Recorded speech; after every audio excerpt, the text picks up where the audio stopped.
오늘도 거룩한 주일 아침 하나님을 예배하시는 모든 분들에게 주님의 은혜가 함께 하시기를 주님의 이름으로 축원합니다. 이 아브라함과 맺어주신 하나님의 약속의 때가 가까워졌을 때 하나님께서는 아브라함과 맺어주신 약속대로 하늘의 뭇별과 같이 그의 자손들을 번성하게 하셨습니다. 그리고 아브라함에게 말씀하신 것처럼 그의 자손들은 이방의 객이 되어서 애굽 땅에서 400년 동안 노예살이를 하면서 영적, 육적, 정신적 괴로움을 당해야만 했습니다. 그리고 하나님께서 약속하신 것처럼 그들을 애굽에서 이끌어내시기 위한 지도자로서 모세를 택하시고 그가 출애굽의 지도자가 될 수 있도록 모든 것을 예비하시고 세밀하게 계획하시며 하나하나 친히 이루어 가셨습니다. 그런 하나님의 섭리 속에 모세는 비록 친부모 밑에서 자라날 수는 없었지만 하나님께서 그를 위해 예비해 두신 바로의 딸을 통해서 애굽의 왕자가 되었습니다. 그리고 그의 친아버지의 믿음과 미리암을 통해서 자신의 친어머니 품에서 젖을 뗄 때까지 성장할 수 있었습니다. 모세는 어린 시절부터 어머니 요게벳에게서 자신이 비록 애굽의 왕궁에서 애굽의 왕자로 애굽의 지혜와 글과 문화를 배우고 애굽 사람처럼 살아가고 있지만 그의 본질과 정체성은 이스라엘 사람이라는 것을 늘 각인하며 살아갈 수 있었습니다. 또 하나님께서는 그들의 조상인 아브라함에게 약속하신 때가 이르면 이스라엘 자손들이 이 애굽 땅에서 구원받게 될 것이라는 사실도 알게 되었습니다. 그리고 그 약속하신 때가 지금 가까이 다가왔다는 것 또한 그는 알고 있었습니다. 그래서 하나님께서 이스라엘 사람들을 애굽으로부터 구원하신다면 애굽의 왕자이자 애굽에 관한 모든 일들에 능통한 자신이야말로 최적의 사람이라고 그는 생각을 했습니다. 그러던 어느 날 자신의 동족인 이스라엘 사람이 악한 애굽 사람으로부터 원통한 일을 당하는 것을 목격하게 되었고 이에 그를 보호함과 동시에 그의 원수를 갚아주기 위해 애굽 사람을 쳐서 죽였습니다. 그리고 이 일로 인해 하나님께서 자신의 손을 통해 이스라엘 사람들을 구원하려 한다는 것을 이스라엘 자손들이 알게 될 것이라고 생각했습니다. 하지만 결과적으로 이스라엘 자손들은 그와 같은 사실들을 깨닫지 못했습니다. 오히려 모세가 이스라엘 자손들끼리 싸우는 것을 말리고 화해시키려 할 때에 악한 일을 행한 사람이 모세를 밀쳐 넘어뜨리면서 누가 너를 관리와 우리의 제사장으로 세웠느냐며 항의를 들어야 했고 심지어 내가 어제는 애굽 사람을 죽인과 같이 또 나를 죽이려 하느냐며 덤벼들었습니다. 이에 모세는 애굽 사람을 속인 것이 들통이 나서 죽음을 당할지도 모른다는 두려움에 빠지게 되었고 이런 상황 속에서 모세가 선택할 수 있는 최종의 선택은 결국 죽음의 위협으로부터 도망가는 일이었습니다. 그래서 그는 미디안 광야로 도망하게 되었습니다. 사람의 생각이 하나님보다 앞서고 사람의 생각이 하나님의 때를 결정하려 할 때에 그는 그로 인해서 도망자 신세로 전락하고 말았음을 지난 시간 말씀을 통해서 함께 살펴보았습니다. 오늘 본문 30절 말씀입니다. 40년이 참에 천사가 시내산 광야 가시나무 떨기 불꽃 가운데에서 그에게 보이거늘. 40세에 애굽 땅에서 도망간 모세는 이후 미디안 광야에서 거하였고 또다시 40년이 흐른 뒤에 하나님께서는 가시나무 떨기 불꽃 가운데에서 그를 부르셨습니다. 그 부르심은 우리가 잘 아는 바대로 애굽 땅에서 이스라엘 사람들을 구원하시기 위해 그를 지도자로 세우시기 위한 소명을 의미합니다. 그런데 특별히 본문 속에서 스데반은 40년이 참회라는 표현을 사용하고 있습니다. 여기서 참회라는 단어는 예정된 시간이 가득 채워진 때를 의미하고 계획한 일이 완성된 이후를 뜻하는 단어입니다. 그러므로 40년이 찼다라는 말은 하나님께서 40년이라는 시간을 계획해 두셨고 예정해 두셨으며 그 예정된 시간이 다 채워지고 계획한 것이 완성된 후라는 뜻을 갖게 됩니다. 즉 하나님께서는 모세가 미디안 광야에서 지내야 할 시간으로 40년을 정해 놓으셨고 마침내 40년이라는 시간이 가득 채워진 이후에 그를 출애굽의 지도자로 부르셨다는 의미입니다. 그런데 우리는 여기서 한 가지 생각할 필요가 있습니다. 왜 하필이면 지금이냐는 것입니다. 인간적인 관점으로 보면 지금으로부터 40년 전 모세가 한창 젊음의 나이일 때에 또 애굽의 지혜와 글과 그들의 문화와 정서 모든 것이 능하고 다른 어떤 이스라엘 자손들보다 많은 것을 소유한 애굽의 왕자일 때에 그를 부르셔서 사용하는 것이 더 합리적으로 보입니다. 하지만 하나님께서는 그때 모세를 부르지 않았습니다. 오히려 나이 80이 된 노인에 아무것도 가진 것이 없고 세상에서 아무짝에도 쓸모없어 보이는 이때에 하나님께서는 그를 부르셔서 사용하시려 합니다. 하나님께서는 왜 이때를 그를 부르실 대로 정하시고 그 시간이 채워질 때까지 그를 기다리신 것입니까? 40년 전 40세의 모세와 80세가 된 지금의 모세와는 어떤 차이와 변화가 있었길래 하나님께서는 그를 부르셔서 출애굽의 역사를 맡기시려 하시는 것입니까? 오늘 본문 29절 말씀을 다시 한번 보겠습니다. 모세가 이 말 때문에 도주하여 미디안 땅에서 나그네 되어 거기서 아들들을 낳으니라. 모세가 애굽 땅에서 도주하여 미디안 땅에 이른 후에 또다시 40년의 세월이 흘러 80세가 되었습니다. 40년이란 세월은 참으로 긴 세월입니다. 그의 모든 행적을 일일이 다 기록하지는 못할지라도 그의 인생에 있어서 기록해둘 만한 중요한 행적이 지난 40년 동안에는 충분히 있었을 것입니다. 그런데 오늘 본문 속에는 스데반은 그 40년 동안 그의 행적 가운데 단 두 가지 사실만 우리에게 증언하고 있습니다.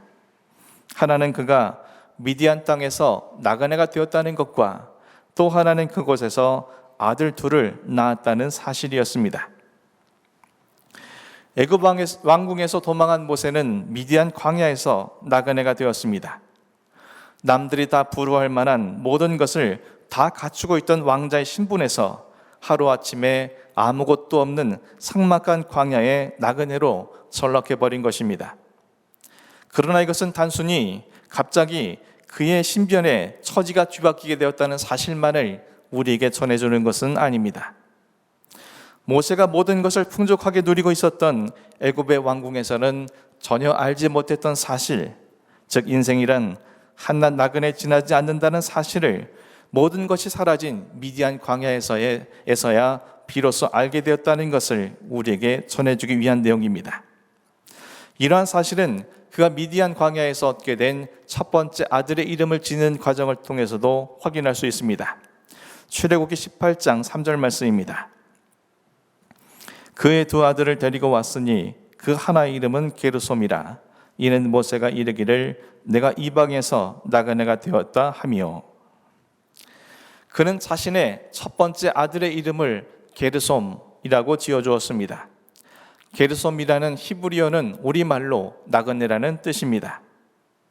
그가 미디안 광야에서 머무르면서 비로소 얻게 된 영적 진리인 인생이란 나그네와 같다는 사실을 그가 알았으며 자신의 아들에게 이를 깊이 각인시켜주기 위해 나그네라는 뜻의 이름인 게르솜이라고 이름을 지어준 것입니다. 자신의 사랑하는 아들이 일평생 인생이란 나그네라는 것을 늘 잊지 않고 살아가면서 참된 인생을 살아가도록 하기 위함이었습니다. 모세의 지난 80평생을 돌아보면 참으로 많은 우여곡절이 있었습니다. 바로왕의 살해 위협 속에서 구사일생으로 생명을 얻었으며 뿐만 아니라 애굽의 공주의 양자가 되어서 애굽의 왕자가 되는 행운도 누리게 되었습니다. 그리고 다른 이스라엘 자손들은 꿈도 꾸지 못하는 호사를 누렸습니다. 어쩌면 그는 그 모든 것을 일평생 누리며 살게 될 것이라고 생각했는지도 모르겠습니다. 하지만 한순간에 그 모든 것은 사라지고 말았습니다. 자신의 손에 쥐어진 것이라고 생각했던 그 모든 것들이 물거품처럼 허무하게 사라져버린 것입니다. 나이가 80이 된 지금까지 그는 변변한 자기 재산도 없이 장인의 양을 돌보며 살아가는 양치기 실세에 불과합니다. 그의 소유라고는 그의 손에 쥐어진 마른 막대기 지팡이가 전부였습니다. 그는 자신의 파란만장한 인생을 돌아보며 인생이란 나그네와 같다는 것을 뼈저리게 느끼게 되었고, 자신의 아들은 자신처럼 물거품처럼 쉬 사라질 것들을 위해 살아가는 인생이 되지 않기를 바라면서 나그네라는 뜻의 이름 게르솜이라고 지어준 것이었습니다. 하지만 인생이 나그네와 같다라는 사실을 깨닫는 것에서 멈춘다면 그는 평생 비관적인 삶을 살다가 인생을 허비하는 염세주의자로 끝나고 버리고 말 것입니다. 그래서 모세는 둘째 아들의 이름을 낳은 후에 이렇게 이름을 지었습니다. 출애굽기 18장 4절 말씀입니다. 하나의 이름은 엘리에셀이라. 이는 내 아버지 하나님이 나를 도우사 바로의 칼에서 구원하셨다 함이더라. 모세는 광야에서 두 번째 아들의 이름을 엘리에셀이라고 지었습니다. 엘리에셀이란 히브리어로 우리나라로는 하나님께서 도우신다는 의미였습니다. 인생인 나그네라는 사실을 깨닫는 것이 왜 그토록 중요하겠습니까?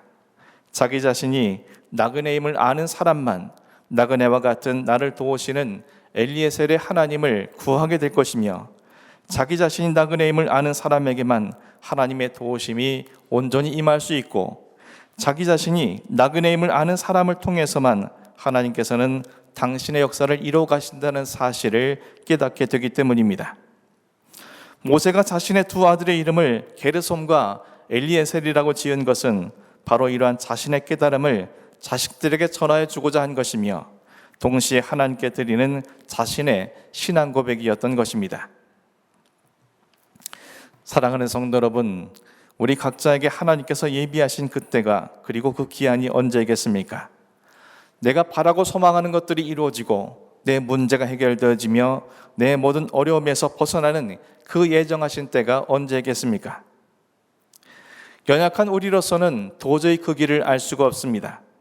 하지만 우리가 이 세상에서 나그네임을 깨닫지 못하는 한, 아무리 내가 보기에는 내 삶의 조건과 환경과 내 믿음이 완벽하다 할지라도 하나님의 그때는 우리에게 결코 임하지 않을 것입니다. 이 세상에서 누가 지혜로운 사람이겠습니까? 우리가 살고 있는 이 세상은 우리의 정착하고 거주해야 할 목적지가 아니요, 우리가 거쳐가야 할 광야일 뿐이며, 그 광야 위에서 우리는 나그네일 수밖에 없다는 사실을 하루라도 더 빨리, 한 시간에도 더 빨리 터득하는 사람이 지혜로운 사람입니다. 자신 나그네임을 깊이 인식하며 하나님의 도움 없이는 살 수 없는 존재인 것을 인정하고 고백할 때 엘리에셀 하나님께서는 그를 부르시고 그를 도구로 쓰시어 당신의 역사를 이루어 가시기 때문입니다. 하지만 우리는 반드시 잊지 말아야 할 것이 있습니다. 모세는 절대로 80세가 되어서야 하나님을 알았던 사람이 아니었습니다. 모태 신앙인으로 태어난 모세는 믿음의 어머니의 품에서 젖을 먹고 자라면서 자신의 정체성을 알았고 하나님을 알았으며, 하나님께서 자신에게 부여하신 사명이 무엇인지 알았습니다. 모세가 행하고자 했던 모든 행위는 자기 자신을 위함이 아니라 하나님과 이스라엘 자손들을 위한 일들이었으며, 그럴 줄 아는 믿음을 가진 사람이었습니다. 그러나 불행하게도 모세는 나이가 40이 넘기까지 자기 인생이 하나님의 절대 도움 없이는 살아갈 수 없는 존재라는 것을 알지 못했습니다. 자신이 한낱 나그네 불과하다는 사실을 알지 못한 채 그는 하나님을 알기는 했지만 하나님을 믿기보다는 애굽의 왕궁에서 자신이 받았던 엘리트 교육과 자기 손에 쥐어진 능력과 힘을 더 신뢰했습니다. 그러나 그러한 것들은 모세뿐 아니라 그 누구도 구원으로 이끄는 도구가 되지 못했으며 오히려 타인과 자신을 해치는 흉기가 될 뿐이었습니다. 그러나 인생의 게르솜임을 깨달은 모세가 엘리에셀의 하나님에게 자신의 삶을 온전히 의탁했을 때 모세가 지녔던 모든 것들 중에 하나도 아름답게 쓰이지 않은 것은 없었습니다. 애굽 왕궁에서 배웠던 모든 지혜와 말과 언어와 능력과, 그리고 심지어 광야에서 살아왔던 지난 40년 하나라도 그는 출애굽을 위해 쓰임받는 위대한 도구로 승화될 수 있었습니다. 그것은 모세가 스스로 나그네임을 고백하면서 하나님의 도움을 구하는 것으로부터 시작되었다는 것을 말씀은 우리에게 교훈해 주고 있습니다. 사랑하는 성도 여러분, 우리는 그리스도인으로서 그리스도인의 정체성을 분명하게 알고 있습니다. 우리는 하나님을 알고 있으며 하나님의 말씀을 믿고 있고, 또한 이 세상에서 어떻게 사는 것이 하나님의 뜻인지도 분명히 알고 있습니다. 그러나 우리의 문제는 우리 자신들이 한낱 나그네 지나지 않음을 자각하지 않는다는 것에 있습니다. 나그네임을 자각하지 않기에 하나님을 알기만 할 뿐 하나님보다는 내 손에 쥐어진 능력과 지식과 학문과 내 소유를 더 신뢰하고 살아간다는 것입니다. 그 결과 애굽 왕궁에서의 모세처럼 우리가 예전보다 더 큰 물질적 번영을 누리지만 우리의 삶을 통해서 엘리에셀의 하나님이 임재하시며 새 역사를 펼치시는 놀라운 일들이 우리의 삶에 일어나지 않고 있다는 것입니다. 사랑하는 성도 여러분, 저 여러분 모두가 우리 자신이 게르솜 나그네임을 깊이 깨달을 수 있기를 주님의 이름으로 간절히 축원합니다.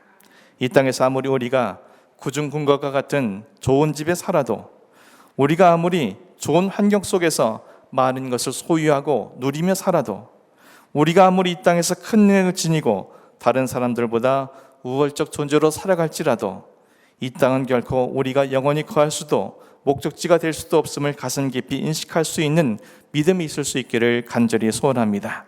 그리할 때 광야 같은 이 세상에서 게르솜일 수밖에 없는 우리들에게 엘리에셀 하나님께서는 찾아와 주실 것이며, 불꽃 가운데에서 그를 부르셔서 당신의 도구로 삼으신 것처럼 우리를 당신의 도구 삼으심으로 엘리에셀의 하나님이 우리의 하나님을 넘어서 모든 인류의 하나님이 되어주신다는 사실을 알게 해주는 영광스러운 도구로 승화되게 될 것입니다. 여러분이 오늘도 우리의 심령 속에 게르솜에 대한 믿음과 고백이 있어지기를, 그리고 그런 우리에게 엘리에셀 하나님의 은혜가 부어짐으로 날마다 우리의 광야 같은 인생길에서 승리하는 삶을 이룰 수 있기를, 여러분이 가지고 소유한 모든 것들이 하나님의 귀하게 쓰임받는 아름다운 인생으로 승화될 수 있기를 주님의 이름으로 간절히 축원합니다. 기도하겠습니다.